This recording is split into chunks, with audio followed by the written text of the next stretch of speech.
Hey, AP World. So I am a little shocked and not surprised, but definitely sad about not having school till next Monday. Not thrilled, but we will make it work. The most important thing is that we're taking care of each other and taking care of our community. I know some of you are still without power. Some of you may not have lost power at all. I'm fortunate to say that I got power back last night. Hopefully this finds you all with power. But keep in mind, a lot of people in Tampa did get it. I know worse than I did, and I lost power for a couple of days. You know, some people are still suffering. So if you are one of the lucky ones, please do what you can to help your community. If you are one of the unfortunate ones who are still out of power, know that you are not alone and that we want to help. So please, please, please help your neighbors, think about it and all that. So I'm going to test on Romans and Han China on Tuesday. We come back on Monday. There's a difference in expectation for you guys this week. If you're still out of power, then you need to focus on the basic necessities of life, and AP World is not one of them. So whatever you can get done, great. If you can't get things done, it's obviously not a problem. If you are with power, I am expecting you to be working. I'm here working. You should be here working. We have a lot to get done. So this is not ideal for us. Now, I will say I'm definitely bummed. I think you can hear it in my voice. I'm not really thrilled with this whole thing, but we have to take care of each other and we have to take care of our community. So another reason why I'm bummed is because I just recorded a 47-minute video, or what should have been a 47-minute video, and for some reason it didn't record. I did your primary and your back of Spice, so the biggest problem is I only have one copy and I don't have a printer. I don't have access to a printer. So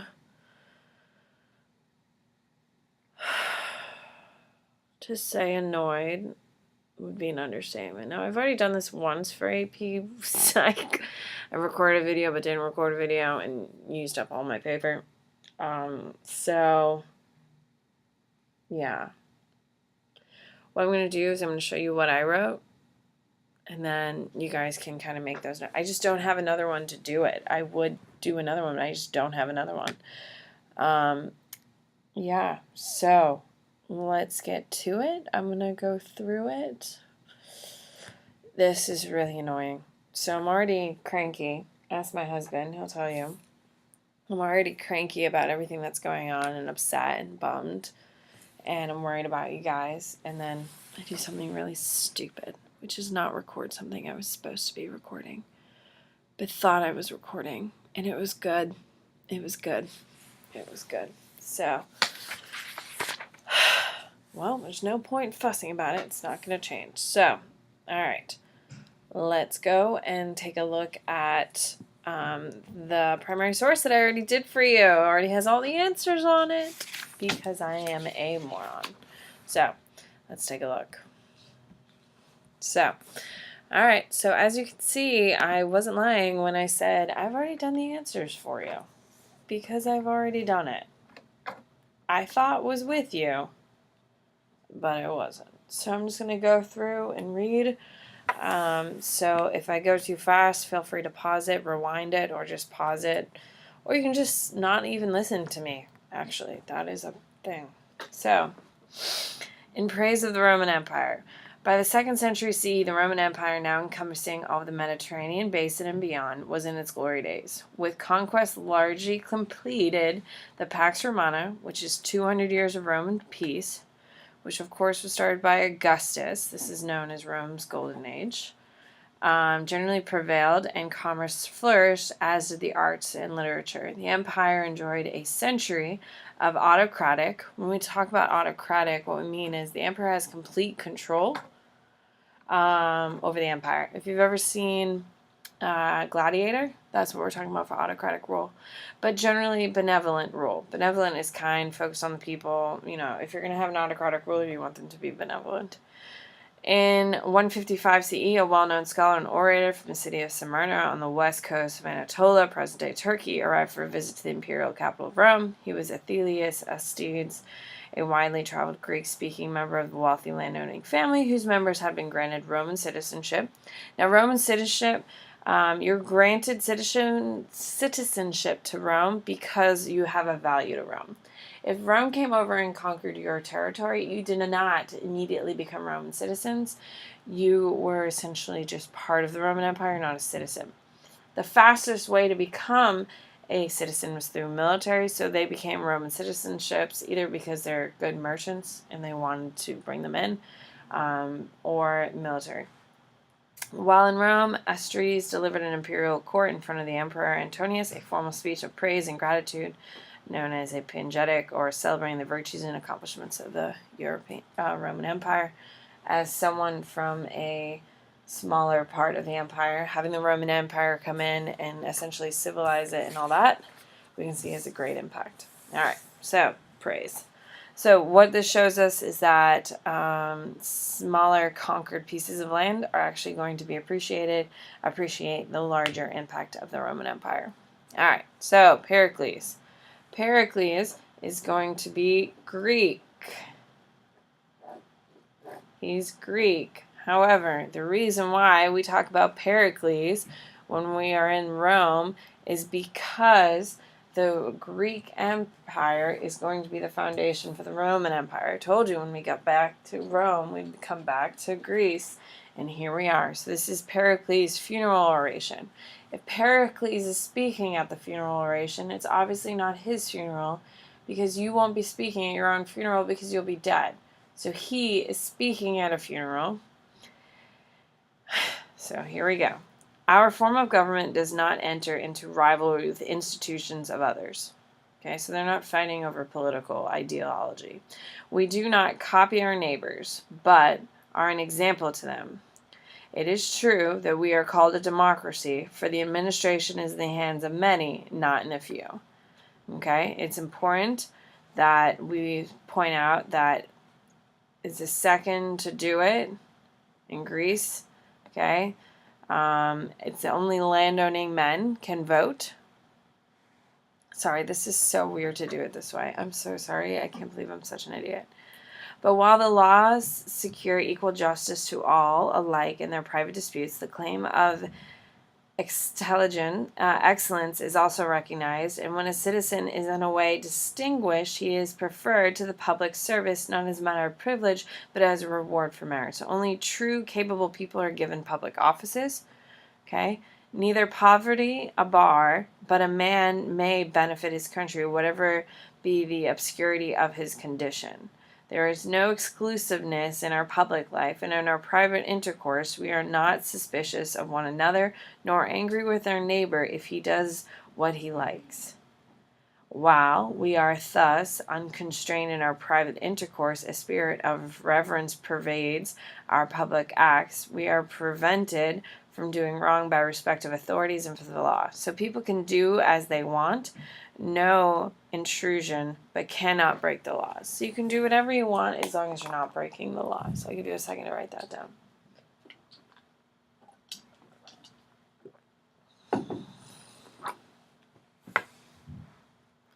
All right. So, and we have not forgotten to provide for our weary spirits many relaxations from toil. We have regular games and sacrifices throughout the year, so you work hard, play hard. Out homes and beautiful, elegant, and the delight in which we feel in all these things help to banish melancholy. Because of the greatness of our city, the fruits of the whole earth flow upon us, so that we enjoy the goods of other countries as freely as we learn. So that means we have large amounts of trade. Then again, our military training is in many respects superior to that of our adversaries.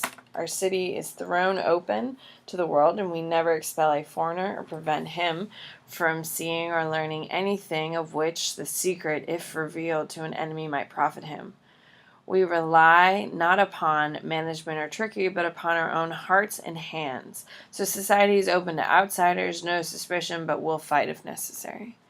Okay, we rely not upon management or trickery, but upon our own hearts, and in the matter of education, whereas They, from early youth, are always undergoing laborious exercises which are to make them brave. We live at ease and yet are equally ready to face the perils in which they face. 4. We are lovers of the beautiful, yet simple in our taste. We cultivate the mind without loss of manliness. To avow poverty with us is no disgrace. The true disgrace is doing nothing to avoid it. An Athenian citizen does not neglect this state because he takes care of his own household, and even those who are engaged in business have a very fair idea of politics. So, poverty occurs because they don't, because a man gets to choose. Okay, so poverty, you can be poor if you want to, or you can be rich if you want to. It's up to you. We alone regard a man who takes no interest in public affairs not as a harmless but as a useless character, and if few of us are originators, then we are all sound judges of policy. The great impediment to action is, in our opinion, not discussion, but the want of that knowledge which is gained by discussion preparatory to action. For we have a peculiar power of thinking before we act, and acting too, whereas other men are courageous from ignorance but hesitate upon reflection. And they are surely to be esteemed the bravest spirits who have the clearest sense of both pains and pleasures of life. Do not, on the account of shrink from danger. So, their independent ability to control your own life, which is something they pride themselves on. To sum up, I say that Athens is the school of Hellas, and that the individual Athenian in his own person seems to have the power of adapting himself to the most varied forms of action, with the utmost versatility and grace. For we have compelled every land, every sea to open a path for our valor, and have everywhere planted in eternal memories of our friendship of our enemy. Such is the city for which sakes these men nobly fought and died. They could not bear the thought that she might be taken from them, and every one of us who has survived shall gladly toil on her behalf. So the military provides the ability for life to be lived this way. There we go. All right, so the historical context, it's after a military battle. Soldiers have died. You don't have a funeral, people are still living, so it's in honor of soldiers. Specifically, the Peloponnesian War. The audience and family of those soldiers and other citizens who have come to pay their respects. The purpose is to show that their lives had value, to show gratitude for their sacrifice. And of course, Pericles goes into all this detail about how Greek life is so wonderful and all that stuff. It's to show the sacrifice of these men that allow us to live that way. Point of view, in order to keep the empire and their way of living, sacrifices like these need to happen. So the reason why it's such a big deal is because we need these men to continue to fight so we can live the way we want to. And why? It shows the amount of respect the military garners from all aspects of civilization. It's a big deal.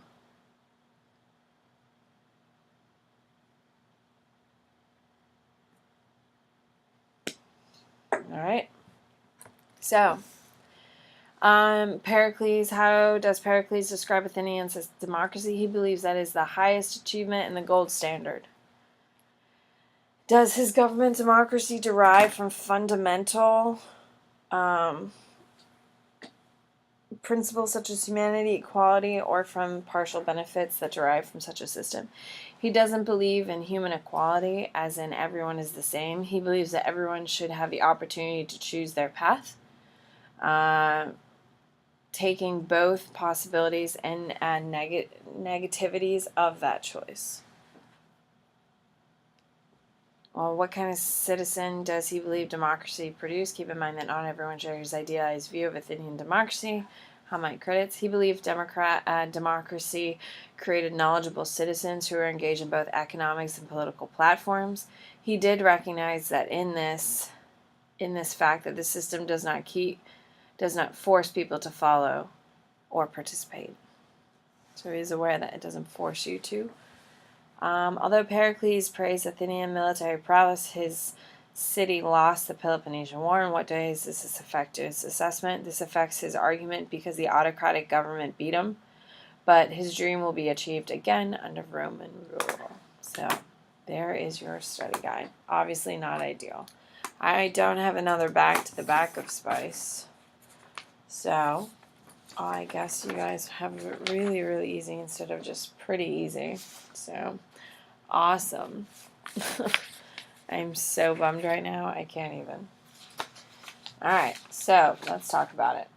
So, explain 2 similarities between the Roman and the Persian, Romans and the Han. I'm looking for my notes. I put them away because when I finished doing this, I thought I was done. So, let's talk about it. So, explain 2 similarities between the Roman and the Han. So, the 2 things I chose to discuss were military prowess and the impact of new belief systems that started under their reign. For instance, I think it's really cool that the Romans had Christianity starting, while Confucianism is really going to get started for, of course, the Han, which is going to have major impacts on their civilization and the world after their region. So, that's what I wrote about. So, both Romans and Han, during period 2, were known for their military strength and their support / introduction, that's what it says, of new religions in their regions. Both Rome and Han were known for their military successes due to new inventions. These inventions, like the crossbow for the Han and the Romans' use of cavalry, played a major role in their successes. Both Han China and Roman Empire saw new religions develop during their reigns, and their religions, Christianity for Rome and Buddhism and Confucianism for Han China, will influence significantly future generations. There you go. I hate this. I'm so sorry. I'm so sorry. All right. So your second question, agree or disagree, the Han Empire had made a much more lasting impact on their region than the Roman Empire left on theirs. Be sure to cite 3 reasons for agreeing or disagreeing, providing evidence for each. So, I said that the Han left a larger influence because Han had a bigger one. They started Silk Road. They created silk and Confucianism. That's what I said. So here we go. So the Han left a larger impact on their region than the Romans in Europe because of starting of the Silk Road, the creation of silk, and their use of Confucianism to garner government support. The Han focused on opening connections to the West to open up trade. This trade will make China the wealthiest place in the world for centuries. So much so, the Romans will travel to China to trade. The Han's ability to cultivate silkworms and create a highly desirable product will allow China to dominate, manipulate, and control worldwide trade. The Romans are simply facilitating trade with the East, not controlling it. The Roman Empire will weaken because of conflicts over Christianity. The Han, however, created Confucianism, which strengthened their government by pushing support and driving towards unity. There you go. This sucks.